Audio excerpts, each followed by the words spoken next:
Episode की शुरुआत में ग्रांडवेल बताता है कि अब ज़्यादा समय नहीं बचा। डीमन लॉर्ड रेमरू फेल्ड हीरोज के साथ ल्यूबिलस चला गया है एंड डीमन लॉर्ड लियोन भी जल्दी उन बच्चों के लिए वहां पहुंच जाएगा। जिसके बाद यूकी एंड उसके चेले अपने प्लान के हिसाब से आगे बढ़ेंगे एंड 5 एल्डर्स भी रोजो फैमिली के लिए अपना सब कुछ देने के लिए तैयार हैं। जिसके बाद वो मारे के पास जा उससे गले लगता है कि मारिया मुझे माफ़ करना, अब मुझे नहीं लगता कि मैं प्रॉमिस लैंड में मिलने का वादा पूरा कर सकता हूँ। फिर सीन कट होता है जब ग्रांडवेल राजल एंड हजारों सैनिकों के सामने घोषित करता है कि अब समय आ गया है इन सब चीजों को खत्म करने का। अगले सीन में high elf Almisia emperor of the sorcerers dynasty of Sarian कहती है कि काफी समय बाद आ रहा है तू मुझसे मिलने एंड अभी भी तू इतना अनफ्रेंडली क्यों है लियोन। वो कहता है कि इस सिचुएशन में मेरे को बिल्कुल भी हंसी नहीं आ रही। वो टॉन्ट मारती है कि क्या तेरे हीरो बनने के बाद मैंने तुझे कभी हंसते हुए नहीं देखा।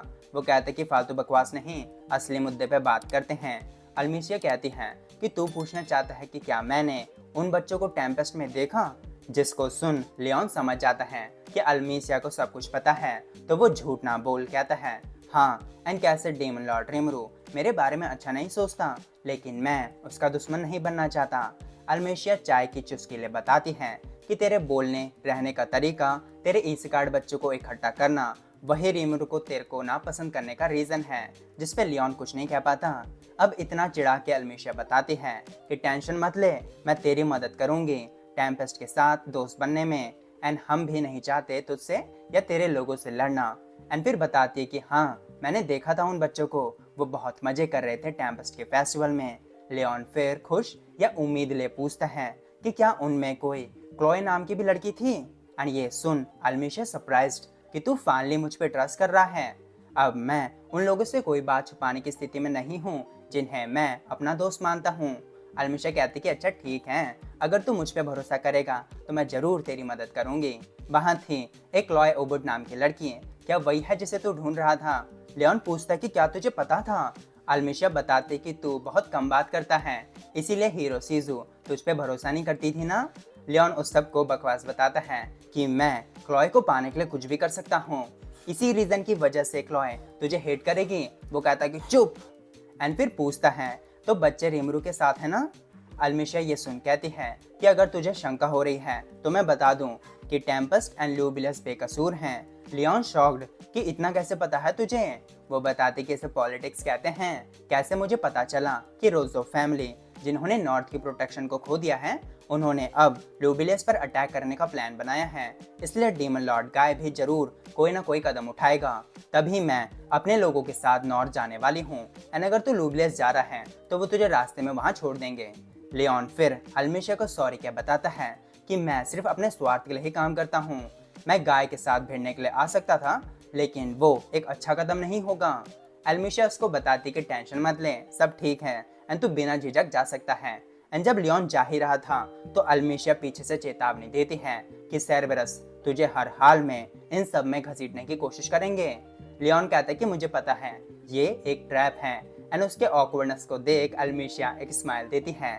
लेकिन फिर लियोन अल्मीशिया को थैंक्स के बदले में बताता है कि जॉन ने गायब हो गई है एंड अल्मीशिया को चौंक देख लियोन कहता है कि मुझे खुशी है मैं तुम्हें कुछ बता सका जो तुम्हें भी नहीं पता था। जिसके बाद एक उड़न खटोला में बैठ लियोन अल्मीशिया को बाय बाय कर वहां से चला जाता है। अगले सीन में रेमरू चाय पी एक बेहतरीन सुबह की तारीफ करता है एंड डियाब्लो उसको और चाय देना चाहता था, लेकिन रेमरू मना कर देता है। मगर जब हिनाता ने चाय मांगी तो डियाब्लो से पहले ही निकोलस ने हिनाता को चाय का कप दे दिया एंड बहुत गर्व से डियाब्लो की आंखों में आंखें डालता है। जिसके तुरंत बाद डियाब्लो रेमरू को एक केक दे कहता है कि इसको चाय के साथ खाने में बहुत मजे आएंगे। जिसको देख हिनाता के मुंह में पानी आ गया तो डियाब्लो ने उसको भी एक प्लेट केक दिया एंड फिर निकोलस के आंखों में आंखें डाल उसको उसकी औकात दिखा दी। एंड उनकी इनविजिबल लड़ाई को देख रेमरू सोचता है कि क्या कर रहे हैं ये दोनों। अब हिनाता पूछती है मुझे पता है कि मैंने तुम्हें यहाँ बुलाया, लेकिन तुम्हारी काउंसिल मीटिंग नहीं है इंग्रेशिया में। रेमरू बताता है कि हाँ, लेकिन मुझे सिर्फ कल जो इम्पोर्टेंट काम होगा उसके लिए वहाँ जाना है। एंड वैसे भी डियाब्लो ने एक बहुत ही काबिल इंसान को ढूंढा है जो मेरे लिए मिलिट्री अटैची बनकर काउंसिल को संभाल रही होगी। अब अपनी तारीफ सुन डियाब्लो और भी गर्व कर निकोलस को चिढ़ा या नीचा दिखा रहा होता है एंड इससे पहले हिनाता पूछ सके कि वो मिलिट्री अटैची कौन है। लेटस हिनाता के ग्रुप की मेंबर उनको एक बुरी खबर सुना चौंका देती है कि ग्रांड कैथेड्रल में किसी अनजान आर्मी का हमला हो गया है एंड एक भयानक लड़ाई भी शुरू हो गई। अगला सीन होता है लड़ाई वाले सीन में। हमारे लूबिलस के क्रूसेडर्स टेम्पल नाइट्स एनिमीज के साथ दो हाथ कर रहे होते हैं। फिर अगले सीन में शियोन बच्चों एंड म्यूजिशियन लोगों को एक चर्च जैसे रूम में प्रोटेक्ट कर रही थी कि रिमरो हिनाता लोगों के साथ वहां टेलीपोर्ट हो जाता है। उसी वक्त डियाब्लो को दूर जगह एक प्रेजेंस महसूस हुई एंड हिनाता बिना टाइम वेस्ट करे अपने लोगों के साथ लड़ाई करने निकल पड़ी। अब म्यूजिशियन लोग जो घबरा रहे थे उनका शियोन हौसला बढ़ाती है कि डरो मत, जब तक रेमरू समा हमारे साथ हैं हमें डरने की जरूरत नहीं, इसलिए अपना म्यूजिक प्रैक्टिस करते रहो। जिसके तुरंत बाद तख्त भी उनको कहता है कि शियोन सही कह रही है, हमें अपनी प्रैक्टिस जारी रखनी चाहिए। जिसके बाद सब अपनी अपनी जगहों में बैठ म्यूजिक प्ले करने लगे एंड रेमरू उनको देख सोचता है कि क्या ये सच में गाना बजाने का टाइम है। जिसके बाद डियाब्लो बताता है कि वेनम एंड कुमारा हमारे सबको किसी भी दुर्घटना से बचाएंगे। रेमरू फिर बच्चों को हौसला दिलाने आगे बढ़ा जो वहाँ म्यूजिक प्रैक्टिस को देखने आए थे कि डरो मत, तुम सब यहाँ सेफ हो। एंड शियोन को बच्चों की देखभाल करने को कहता है, लेकिन केन्या कहता है कि सेंसे मैं भी लड़ाई करना चाहता हूँ। एंड क्लोई भी हिम्मत जुटा कहती है कि मैं भी। जिसका सर पैट करते हुए रेमरू उन सबको बताता है कि मैं तुम्हारी रक्षा करूंगा। मगर तभी चर्च के कांच की खिड़की को तोड़ राजल अंदर आ जाता है। जिसके ऑरा को देख रेमरू समझ गया कि राजल कोई मामूली आदमी नहीं, लेकिन डियाब्लो तो दिलचस्पी जताता है कि ये एक इंसेक्ट है। रेमरू कहता है कि हमारे वहाँ भी तो हैं जियोन एंड अपितो, पर वो तो ऐसे नहीं दिखते। डियाब्लो बताते कि वो इसलिए क्योंकि ये उसकी लास्ट एंड परफेक्ट फॉर्म है। कैसे इंसेक्ट्स हम डीमंस के जानी दुश्मन होते हैं, लेकिन आपको टेंशन लेने की जरूरत नहीं, क्योंकि अगर मैं इसके जैसे कीड़े को नहीं हरा सका तो मैं आपकी सेवा करने के लायक नहीं। जिसको सुन रेमरू टेंशन फ्री कहता है, फिर तू एंड शियोन इसको संभाल लेना, कैसे मैं बाहर जो एनिमीज हैं उनके बॉस को हराने जा रहा हूँ। एंड फिर अपने पर बाहर निकाल उड़ान भर लेता है। जिसके तुरंत बाद शियोन एंड डियाब्लो रेजल पर हमला कर देते हैं। अगले सीन में हिनाता एंड ग्रानवेल अपनी तलवार लिए एक दूसरे के सामने। फिर लिटस ग्रानवेल पर अटैक करती है, लेकिन ग्रानवेल उसके अटैक को रोक ओवरपावर करके उसको दूर फेंक देता है। जिसके तुरंत बाद हिनाता भी हमला करती है, लेकिन ग्रानवेल उसका अटैक भी रोक देता है। जिसके बाद निकोलस इंटीग्रेशन मैजिक यूज करके ग्रानवेल द संडे प्रीस्ट को फिनिश करना चाहता था, लेकिन ग्रानवेल अपना कोई मैजिक यूज करके उसके अटैक को ऑब्जर्व कर उन्हीं पे छोड़ देता है। एंड क्योंकि हिनाता की उनको वार्निंग करने तक बहुत देर हो जाती है, इसलिए वो खुद निकोलस के आगे आके अटैक को रोकती है। मगर बूम, अटैक के धमाके से हर कोई इधर उधर उड़ जाता है। ग्रानवेल कहते हैं कि तो तुम बच गए, तुम्हें आभारी होना चाहिए उस डीमन लॉर्ड का। अब रेमरू जो हवा में उड़ रहा था सोचता कि ये है वो जो हीरो एक्स से पैदा हुआ है एंड फिर नीचे उतर गया। अब हिनाता बताती कि यही है Granvel, the head of 5 elders and leader of Roso family, लेकिन उसके पीछे जो औरत है मैं उसे नहीं जानती। जिसका चेहरा या शक्ल रेमरू को मारेबल की याद दिलाता है, मगर उसको साइड रख वो फिर ग्रानवेल से हाय हेलो करता है, जो गुस्से में रेमरू को देख कहता है कि मैं मारेबल का बदला लेके रहूंगा। ओए ओए भाई, वो तुम्हारी ही गलती थी, बोल के कोई फायदा भी नहीं है, ये बोल रेमरू सोचता है। तो फिर ये रिवेंज के पीछे है, पर मारेबल तो एक्सीडेंट में मरी थी ना। अब राफेल सन से बताती है कि कुछ भी बोलो वो तेरी नहीं सुनेगा, इसलिए अब रेमरू अपनी तलवार निकाल ग्रानवेल की ओर करता है, जो कहते कि तुझे लगता है कि तू मुझे हरा देगा, मेरे पे चारा ही क्या बचा है, मैं अपने दोस्तों को मरते हुए थोड़ी देख सकता हूँ। ग्रानवेल कहते कि बकवास, लेकिन तू मेरे से नहीं लड़ेगा बल्कि इन लोगों से। जिनको देख रेमरू थोड़ा कंफ्यूज हो गया, लेकिन फिर मैजिक से उनको किल करने ही वाला था कि ग्रानवेल बताता है कि मार दे इनको, बिना जाने कि वो भी तेरी वाली दुनिया से ही आए हैं। रेमरू शॉक्ड कि ये सारे लोग मेरी दुनिया से। राफेल बताती कि ये लोग किसी कर्स या मेंटल कंट्रोल में हैं, जो एक के बाद एक रेमरू पर अटैक करने लगे। एंड ग्रानवेल कहता है, मैंने सुना था कि तू एक नरम दिल इंसान है, तो क्या तू इन मासूम लोगों को मार सकेगा। तभी हिनाता उसके सामने अपनी तलवार लिए खड़े हो उसको चैलेंज करती है कि आजा बच्चू।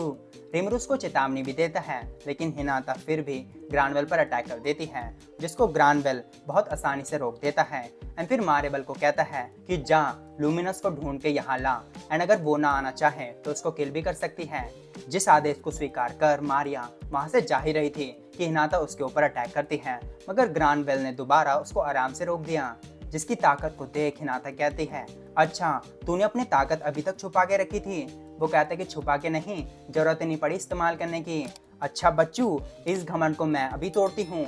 एंड फिर हिनाता ग्रानवेल पर हमला करती है। दूसरी तरफ रीमरू इस शिकायत लोगों से लड़ते हुए उनको माइंड कंट्रोल से फ्री कर रहा था कि तभी राजल के हमले से शियोन छत के शीशे को तोड़ आसमान में पहुंच जाती है एंड इससे पहले राजल शियोन पर दोबारा हमला कर सके डियाब्लो उसको अपने अटैक से रोक देता है। फिर रीमरू शियोन से पूछता है कि क्या वो ठीक तो है।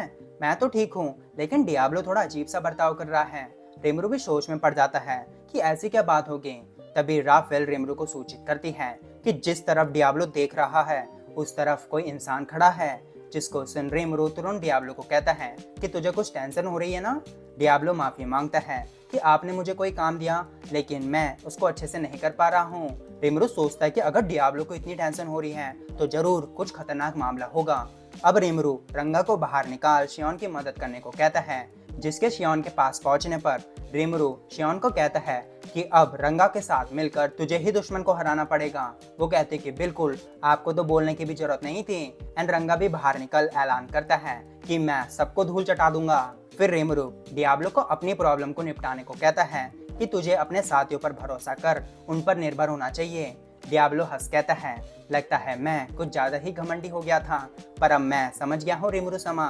एंड फिर राजल को तेज के लात मार शियोन के पास जा उसको आगाह करता है कि तुझे पता चल ही गया होगा फर्स्ट सेक्रेटरी, पर राजल तेरे से शक्तिशाली है। वो कहती कि तू मेरी चिंता कर रहा है सेकंड सेक्रेटरी।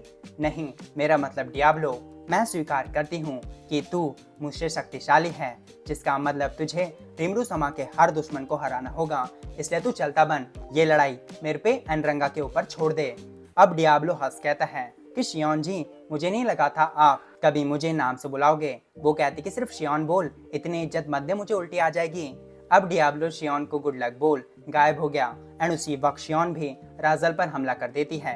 अगले सीन में वेनम एंड कुमारा दुश्मनों का बैंड बजा रहे थे एंड डियाब्लो वेनम को कहता है कि बच्चों को बचाने के लिए मर भी जाए तो मर जाना। वो कहते कि जैसा आपकी मर्जी डियाब्लो जी, एंड आप भी अपना बेस्ट करना। डियाब्लो कहता है कि चुप, मुझे तेरी गुड लक की जरूरत नहीं, जिसको सुन वेनम सैड हो गया। अब अगले सीन में लूमिनस अपने सीक्रेट रूम के सोफा में लेटे हुए कहती है कि ग्रानवेल, तू और तेरी चालें, कैसे तुझे मेरे प्यारे होली आर्क के बारे में पता ही होगा तो तू उसको जरूर आजाद करना चाहेगा। तभी वो नोटिस करती है लाप्लेस एंड फुटमैन को, जो अब बाहर आ कहते हैं कि अरे तुमने हमें ढूंढ लिया, हट यार। अब लूमिनस उनको इजाजत देती है कि अपना नाम बताओ, जिसके बाद वो अपना इंट्रो देने लगे एंड फिर मारेबल को भी बुला लेते हैं, जिसे देख लूमिनस थोड़ी सी चौंक जाती है। अब लाप्लेस लूमिनस को ग्रानवेल का संदेश देती है कि मैं तेरा इंतजार ऊपर करूंगा, जहां हम सब कुछ खत्म कर देंगे एंड अगर तू जल्दी नहीं आई तो मैं तेरे चाहने वालों का खात्मा कर दूंगा। जिसके तुरंत बाद लाप्लेस लुइस के तलवार के अटैक को डॉच करता है कि अरे भाई पूरा तो बोलने दे। मगर लुइस कहता है कि तू ही है ना वो जिसने मेरे भाई को मारा था। दूसरी तरफ गंथर फुटमैन के साथ अपनी लड़ाई शुरू कर देता है कि आजा, हम दोनों भी दो दो हाथ करते हैं। फुटमैन कहता है कि जरूर। पीछे से लूमिनस उनको आगाह करती है कि मेरे होली आर्क में तबाही मत मचाना। जिसके बाद लूमिनस मारिया, जो मर चुकी है, उसकी ओर देख ग्रानवेल को गाली देती है कि उस गधे को पता था कि मारिया की सोल अब वापस नहीं आ सकती, तो उसने नेक्रोमेंसी का इस्तेमाल कर दिया। एंड फिर खड़ी हो अपनी पावर का इस्तेमाल करते हुए कहती है कि ये लड़की मारिया नहीं, इसलिए मैं इसका अंतिम संस्कार अपने हाथों से ही करूंगी। एंड फिर मारिया पर अटैक करती है, जिस अटैक को वो डॉच करते करते खुद लूमिनस पर अटैक करने लगी। अब लूमिनस एंड मारिया एक दूसरे पर अटैक करते करते होली आर्क की जगह से दूर चले जाते हैं। उनके जाते ही यूरी एकदम से प्रकट हो जाता है कि मुझे नहीं लगा था ये प्लान इतने आसानी से काम करेगा। एंड फिर कैप्सूल में जमी लड़की को देख कहता है कि ये है डेमन लॉर्ड लूमिनस का ट्रेजर। एंड फिर आगे बढ़ उस पर अपना हाथ रख बताता है कि ये बना है प्योर स्पिरिट्रॉन से, एक कॉफिन जो किसी भी मैजिकल वाली चीज को जला देगा, लेकिन ये मेरे पे काम नहीं करेगा। एंड फिर उस कैप्सूल पे अपना कोई मैजिक यूज करता है। अगले सीन में डियाब्लो एक मैदान में आके एक नीले वाले बालों मेड को कहता है कि मुझे लगा ही था वो तू होगी। जो कहते कि नोयर, इतना टाइम क्यों लगा दिया यहाँ पर आने में। वो कहते कि अब मैं डियाब्लो नाम से जाना जाता हूँ। ब्लू, नहीं तेरा नाम तो अब रहने है ना। वो कहते कि हाँ, जो नाम मुझे सबसे शक्तिशाली प्रोमोडियल द ग्रेट गाय ने दिया है, तेरी तरह नहीं जिसको किसी फट्टू डीमन लॉर्ड ने दिया है। जिसको सुन डियाब्लो को गुस्सा आ जाता है कि तेरी मरने की इच्छा है क्या? अगर हाँ तो मैं तेरी इच्छा को अभी पूरी करता हूँ। अब डियाब्लो एंड रेने एक दूसरे की तरफ बढ़ने लगे। मैं हमेशा से तुझसे लड़ना चाहती थी नोयर, बकवास मत कर रेने, तुझे गलतफहमी है कि ये मेरे लिए एक लड़ाई भी होगी। अब दोनों एक दूसरे के सामने हैंड टू हैंड कॉम्बैट करने लगते हैं। तू अपने आप को एक प्रोमोडियल कहता है, लेकिन ना तूने कभी कोई फैक्शन बनाया, ना किसी काम की जिम्मेदारी ली, और तो और तूने इनकारनेशन लेने तक पर हंस दिया। मगर अब क्या बदला जो तुझे उस सब के बाद यहाँ पर ले आया? हा हा हा, तू सही कह रहा था कि इसको एक लड़ाई नहीं कह सकते जब तू सिर्फ मेरे अटैक्स को डॉज ही कर रहा है। वो कहता कि गलतफहमी में मत रह, मैं तो तुझे सीरियसली भी नहीं ले रहा हूँ। अब आसमान में उड़ रहने मैजिक सर्कल क्रिएट करते समय कहती है कि बहाने मत बना, तेरे कुछ ही समय पहले इनकारनेट होने की वजह से तू अपनी पूरी ताकत को इस्तेमाल नहीं कर पा रहा। कैसे तू माफी के लायक नहीं, जिसने गाय समाज से लड़ाई करी एंड लड़ाई को ड्रॉ पर खत्म किया। बूम। अब डियाब्लो आसानी से रैने के अटैक को रोककर स्मैश करता है, लेकिन फिर रैने एक के बाद एक अटैक छोड़ने लगी कि तू अब आवारा घूमता है एंड अपनी शक्तियों को भी नहीं बढ़ाना चाहता। एक डीमन को अपने एवोल्यूशन के आगे क्या है उसकी तलाश करनी चाहिए। अब डियाब्लो ने अपना खुद का अटैक किया, लेकिन रैने एकदम से उसके पीछे आके हमला करती है कि कब तक भागता रहेगा तू। डियाब्लो अटैक डॉज कर उसके हाथ को पकड़ कहता है कि मैं भाग रहा हूँ एंड रैने को घुमा के नीचे फेंक देता है एंड उसके तुरंत बाद ही रैने के ऊपर चारों ओर से मल्टी स्टेज डिसइंटीग्रेशन स्पेल का इस्तेमाल करने लगा, जिसे देख रैने अपने चारों ओर बैरियर लगा देती है। अब डियाब्लो कहता है कि तेरे साथ लड़ाई इतनी बोरिंग थी कि मैं उसको एक टाइम पास गेम भी नहीं कह सकता। पर कैसे तू एक मैजिक यूज कर सकता है जो तुझे खुद भी तबाह कर सकता है? ये तो सबको ही पता है ना कि अगर तुम अपने मास्टर की दिल से पूजा करोगे तो तुम स्पिरिट्रॉन्स तक को भी कंट्रोल कर सकते हो। एंड अब मेरे मास्टर रीमुरुसमा की बेइज्जती करने के लिए तुझे मैं बुरी तरह से पछतावा करवाऊंगा। Boom boom boom boom boom. Raine disintegrate होने लगती है, लेकिन उसकी बॉडी फिर भी बच जाती है। अब डियाब्लो नीचे आके हंस के उसको वीक कहता है कि तू तो टेस्टरोसा के इवोल्यूशन होने से पहले भी उसको नहीं हरा सकती थी। रैने पूछती कि टेस्टरोसा तेरे मतलब की बात नहीं, ये बता कि तू यहाँ पे करने क्या आई है। जैसे कि मैं तेरे को बताऊंगी ही। पर फिर डियाब्लो जो साइड में देख रहा था उसको देख थोड़े गुस्से वाली आवाज में कहती है, नोयर तू तो कुछ ही समय पहले डीमन पेयर में इवॉल्व हुआ था ना, एंड फिर गायब हो गई। अब डियाब्लो जिस साइड में देख रहा था वहां पर डीमन लॉर्ड गाय एंड रैने प्रकट हो जाते हैं। मुझे लगा ही था कि तू भी यहाँ आया होगा रूज। नहीं, अब तो तेरा नाम गाय क्रिम्जन है ना। एंड गाय कहता है, यो शाशिबुरी था ना नोयर। एंड यहीं पे एपिसोड हमारा खत्म हो जाता है। होपफुली आपको एपिसोड पसंद आया होगा। डेटा माकर रिनकार्नेशन स्लाइम का 17th एपिसोड। एंड आएगा तो लाइक सब्सक्राइब ना हो।